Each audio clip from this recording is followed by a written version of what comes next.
Welcome to Takeover, the most underrated sports debate show on YouTube, and we are back in the studio, not on the court this time. We sparing lives over there, back on the court, and make sure you like and subscribe. We got another banger for you guys. As you guys already know, my name is Josh. My name is Deandra. It's your boy Kim, and this is Takeover. We play it all in night. Need it all in advance. The opposition know we're ready for it. Like a supper we eating, it won't be the last. Grind out the muscle, pull up. Parker right on the grass. We coming in, take over everything, run it up. Nothing holding me back. 3 in the wood, rushing. I don't like Dutch, don't even matter, you know I'm a face. And when I roll a paper, I like to go double. Run up a check, flip a W, make it an M. I need a couple. Alright, so Blake Griffin, after having his contract bought out by the Detroit Pistons, he has decided to go to the Brooklyn Nets. Does this move make the Nets the favorite to win it all? Absolutely not. I'm going to let y'all know right now, this Blake Griffin signing is going to do almost absolutely nothing for the Brooklyn Nets as a whole. You want to know why? I was wrong on the Russell Westbrook point. When I said he was washed, I was wrong, and I openly admit that now, Cam. But Blake Griffin is capital W-A-S-H-E-D, washed. I can't spell very well. Think about it this way. Look at the stats he's put up this season. 12.3 points per game, 5.2 rebounds, and 3.9 assists on 3-6-5, 3-1-5, 7-1-0 splits. That's terrible. Not to mention, the signature Blake Griffin athleticism is gone. He hasn't dunked since 2019. He's got 0 dunks this year, and he had 5 dunks last year. So, is he a good passer? Yes, he still does have the playmaking touch. He'll be a ball mover. And if he can rediscover that jump shot from last year, maybe he'll fit in as a bench role player who can spell Jeff Green and sort of provide the same sort of thing that Jeff Green provides. But the fact of the matter is, this does nothing to push Brooklyn over the top. It just gives them another bench that they can bring, or another big they can bring off the bench. Once again, I feel like you overanalyze everything with your analytics talk. You're all analytics and no just actually watching the game of basketball. Do I think the Brooklyn Nets are the favorites to win it all now that they have Blake Griffin? Yes. And here's why. I know you say, he's only averaging 12 points. He's not having a great season. But you're acting like they're telling Blake Griffin to be the third option or like the second option. On this team, he may not even be the fifth option. So you're telling me a player of Blake Griffin's caliber, a veteran, someone who was averaging 22 just 2 seasons ago, can't help out a team that no one can stop already? I feel like that's inaccurate. He can't. And as far as bench players, you being wrong about players being washed, you said the same thing about Carmelo Anthony. He's fitting well on the Portland Trail Blazers. I feel like you overanalyze stats in bad situations. You look at him now, he's in Detroit. What is he playing for? What motivates him? Now he's on a team in the Brooklyn Nets who can score, and they have a legitimate chance to win the championship. So I do think Blake Griffin will impact and change that team. And if you look at it as a whole standpoint, we might be able to witness the best small ball lineup since the Hampton Five. Think about a lineup here, Josh. We have Kyrie Irving, James Harden, Kevin Durant, Joe Harris, and Blake Griffin all on the floor at the same time. I'm not sure there's a team in the East or West that could stop that. And the way that they're playing right now, they're all changing to win. They've all changed themselves and formed themselves in a winning way. So why wouldn't Steve Nash be able to do the same thing with Blake Griffin and put him in a situation where he can succeed over and over again? So the other guys are in their prime and Blake isn't. That's fine. Blake's knees are gone. That's fine, but he doesn't have to be great. Blake's knees are gone. The thing is, you're acting like he has to be like some superstar. He's all this, all that. He doesn't have to be that. If the Nets add another Jeff Green type player, that's good. That's a good enough option because the Lakers don't have that. Utah doesn't have that, and neither does Philadelphia. So right now, you just added more scoring to a team that is the most efficient scoring team in the NBA, and no one can stop right now. And so, therefore, I'm telling you, look, the way this offense is built, no one is stopping it right now. No one is stopping it. So, and they're committed to not playing defense. I know Blake Griffin isn't the best defender, so they're going all in on offense. And until somebody is able to stop this team, which doesn't even have Kevin Durant back yet, I'm going to go ahead and say Blake Griffin is going to be, I'm not going to say he's going to have a huge impact. He's going to help the team. And so far, the Brooklyn Nets are my favorite to come out of the NBA right now. The championship right here. Go ahead. As we always say, going last is so bad on this show because everyone just always takes up everything you say. And Cam basically summed up everything that I was going to say, but obviously this move wasn't bad for the Nets because it's low risk. They don't lose anything, but like we said, Blake Griffin, them getting Blake Griffin, it doesn't, I don't think it changes significantly, but all they're hoping is for him to have something left in the tank, like Cam said. And to me, this is the ideal situation for Blake Griffin because, like you said, he has a chance to win the championship, and he gets to look useful along with get open opportunities. You say he's not going to have a big impact, but think about it. Even if he's on the 4, playing the 4 next to DeAndre Jordan, or he's the 5 on the 5 with other perimeter players around him, he's going to get open looks because, let's be honest, in the fourth quarter, no one's going to be looking at Blake Griffin like, man, we need to really put the clamps on Blake Griffin. He's really a force to stop right now. So, of course, Kyrie, KD, and James Harden, they're going to be able to get him open looks, and he's going to be able to get better opportunities. And I feel like a situation change and a team change would be really good for Blake Griffin, especially at this point in his career, because you look at, for example, his soon-to-be teammate, James Harden. James Harden played for the Houston Rockets, and then he was not happy. And then he came to the Nets, and now look how he's playing, especially without Kevin Durant and Kyrie in certain instances. So now you look at him, how you talked about the Detroit Pistons. This is a team that has not been relevant since Chauncey Billups left. So at this point in time, I would. It's a fact, though. Okay, so it's harrowing. It's hard. a fact, though. It's hard. So at this point in time, like you said, I mean, I don't think he won't make a huge impact, but he does bring something to the team, whether you want to admit it or not. That's what I admitted. I said he would bring good passing, and if he could bring the jump shot back, it would be good.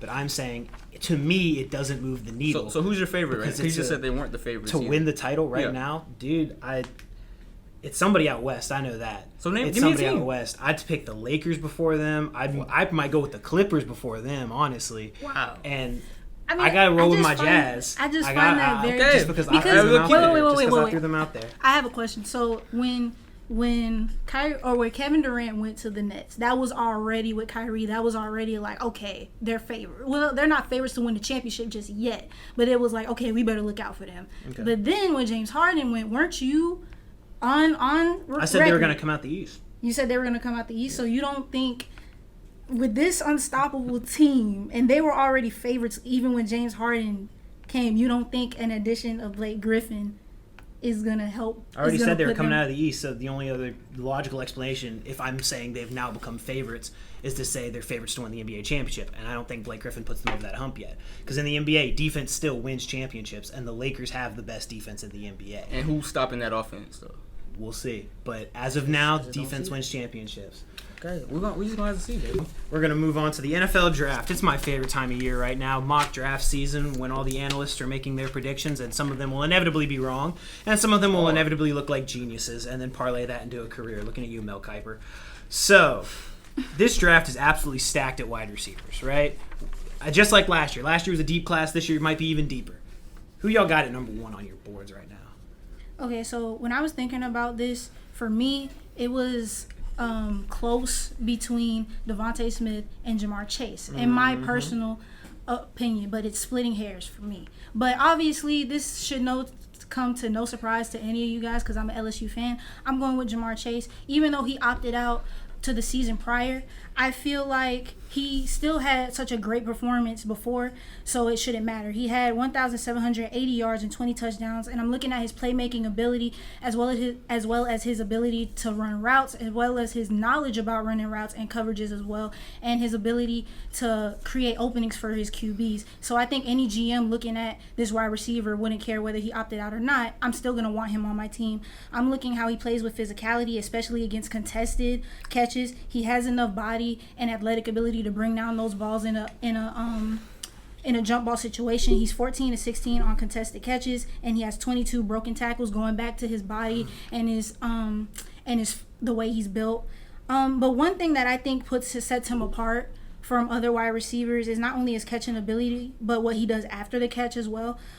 He's able to push through defenders and make plays, and he's very athletic vertically. He's very tactical. He's able to use his hands to keep his frame clean. And especially he can get plays off, especially in a one-on-one situation. And he was at the top when it comes to 50-50 ball situation. And like I said, it's mainly on your preference. And I think Devonta Smith, and I think it was close between Devonta Smith and Jamar Chase, but I rather go with the 6'1", 210-pound wide receiver at the end of the day. All right, guys. I wonder what Let's be 100% I think we know where real. he's going. If Devonta Smith wasn't a Slim Reaper, wasn't skinny, we wouldn't even be having this conversation right now. He's a straight out baller. You can try to guard him zone coverage, man coverage. You can double team him. It just doesn't work. And then you look at what he did this season: 117 receptions, 1,856 yards, 23 touchdowns, while his number 2 receiver was out for over half of the season. So you're telling me everyone knows it's going to Devonta Smith, and no one can stop it? Legitimately? I mean, you look at what he can do. He reminds me of receivers like Reggie Wayne, Emmanuel Sanders, a little bit of Hines Ward, because he can just do everything in his bag. As far as being physical, I've seen him catch passes under traffic. I've seen him be able to take those big hits over and over and over again. And I just haven't seen a receiver like Devonta Smith like in my whole entire life. You look at what he's able to do. Just from a route standpoint, I think he's probably the best route runner to come out of Alabama, even though that's Jerry Jeudy and everyone else. And he's the best receiver to come out of Alabama. What other receiver has won the Heisman? This guy just won a Heisman at receiver. He's made the most impact at receiver. So how are you going to say someone is better than someone who just won the Heisman? Just showing that he's that much valuable. And let me just, this is the last thing I'm going to leave off right here. Last thing. He only played one half of a national championship game. We were all there. We had Buffalo Wild Wings. He was. 12 catches, 215 yards, 3 touchdowns in the first half. Lord knows what would have happened if he would have played the second. You done? Done. I have a question. Go ahead. Just curious. If Jalen Waddle wouldn't have got hurt, do you think he still would have been the best? I think the stats probably would have been deflated because, Mac Jones has 2 options now. Only thing. Okay. So I have a question for you, too, and it leads into my take. Do you know who Danny Werfel is? Give or take. Sound familiar? He was quarterback for the Florida Gators back in the late 90s. Yeah. He won the Heisman Trophy, and he ripped up the NCAA. Yeah. You know what he did in the NFL? Absolutely nothing.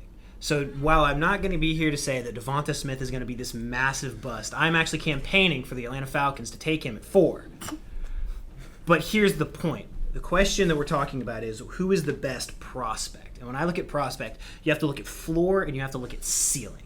Ceiling being absolute peak, floor being absolute minimum.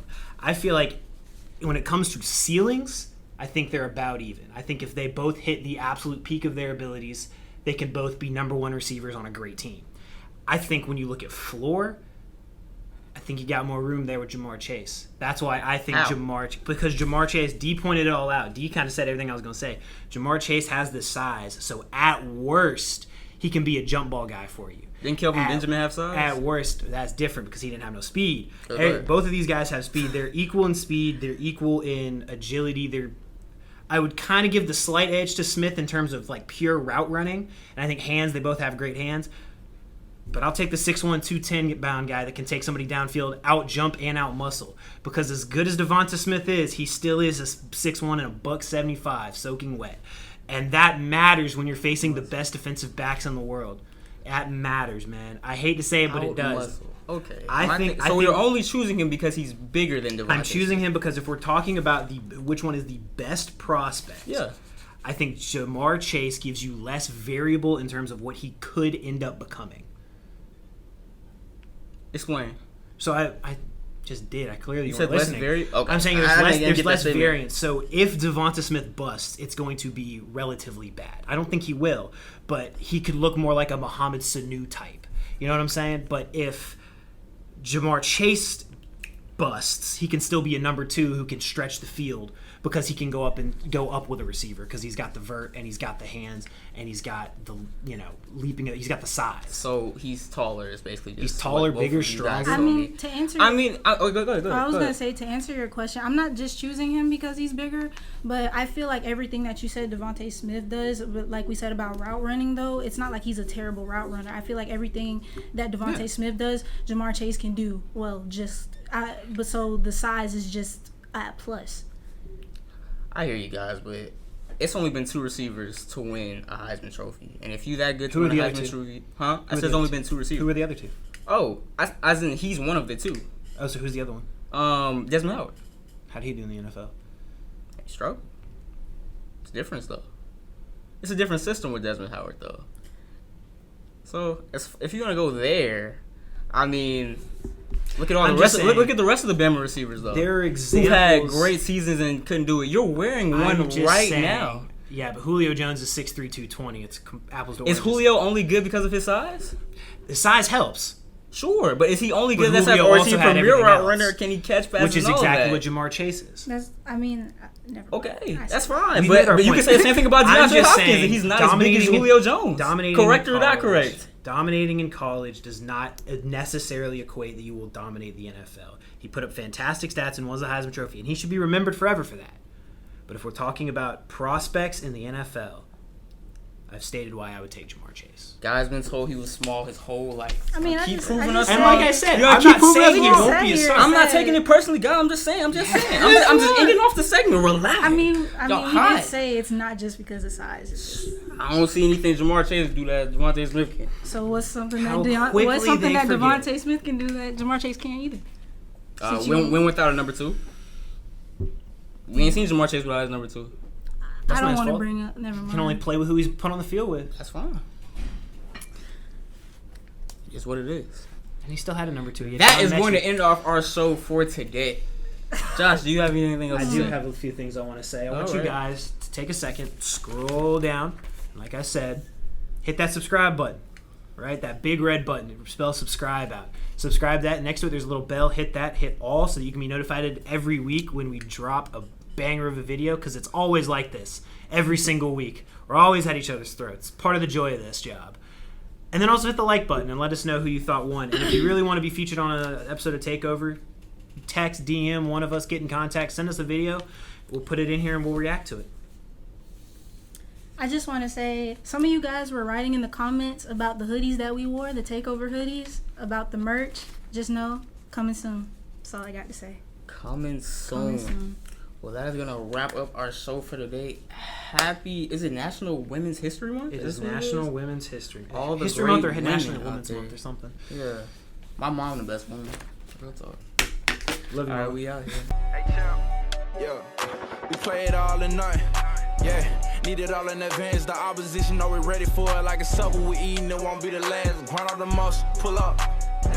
Parker right on the grass. We coming in, take over everything, run it up. Nothing holding me back. 3 in the wood, rushing.